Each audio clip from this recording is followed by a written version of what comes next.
চট্টগ্রাম, বাংলাদেশের একমাত্র মৎস্য প্রজনন কেন্দ্র হালদা নদীতে।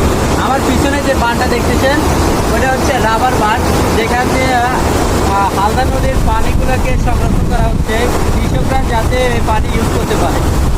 দেখুন আপনারা এই পানিগুলো কতটাই স্বচ্ছ পরিষ্কার।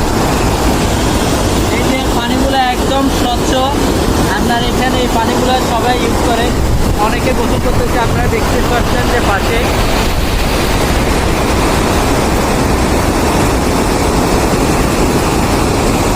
প্রকৃতির অপরূপ সৌন্দর্যের একটা কেন্দ্র হচ্ছে হালদা নদী। এই বাঁধটা সেই সৌন্দর্য আরও অনেক গুণ বাড়িয়ে দিয়েছে।